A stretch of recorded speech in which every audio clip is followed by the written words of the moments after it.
Hi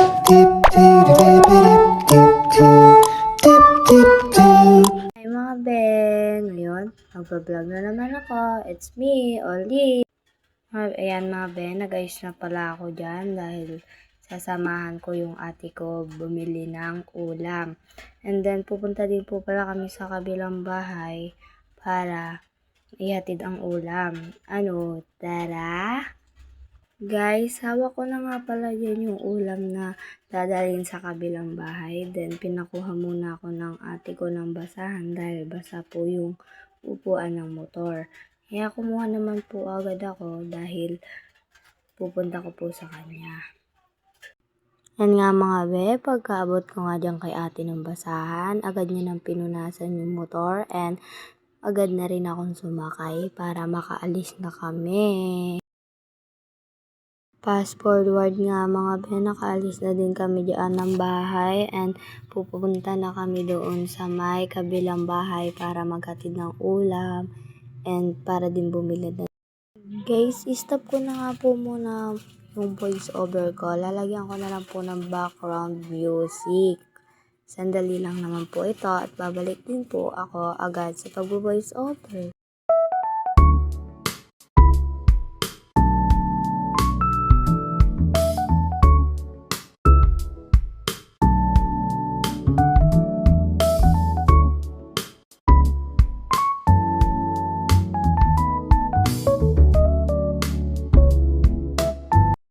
Nakarating na nga rin po kami yan sa kanto at hinihintay lang po namin na makapasok kami dahil po may mga sasakyan pa po.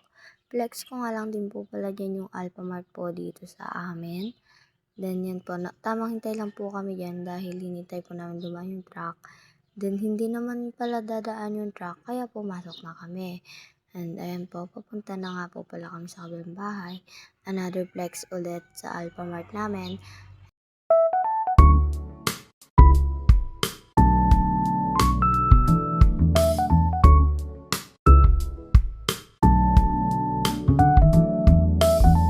Agad na nga rin po kami nakarating diyan sa kabilang bahay para ibigay po yung ulam nila na pinalinis po sa amin. Ayan po. And then pumasok na rin po agad-agad si ate dyan sa bahay and sumunod na rin po agad ako pumasok para iabot po sa kanila yung ulam.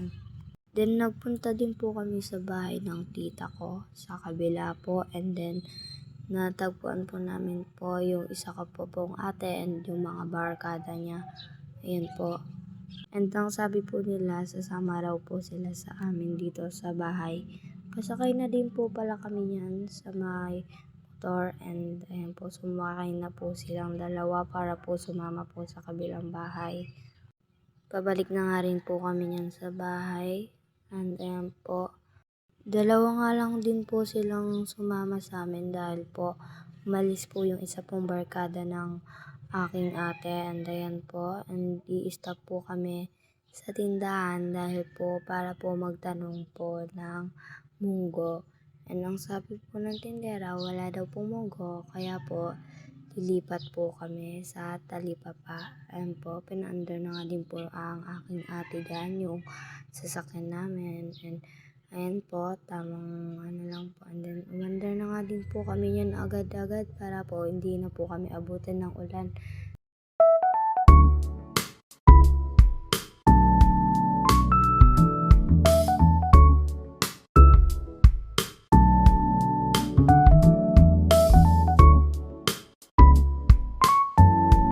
Another hinto na naman nga po pala kami dyan sa tindahan. Nagkape nga lang po dyan yung dalawa po namin kasama. Dahil daw po ay sila po yung nilalamig. Ayan po. Kakape lang po sila dyan. Namimili po sila ng flavor kung ano po ang kape po nila.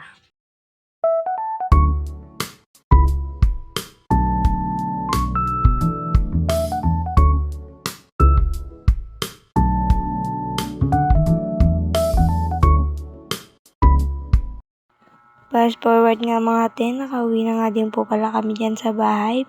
Then inabot ko na nga din po kay Lolo yung binili po naming munggo. Then ayun lang. Bye-bye!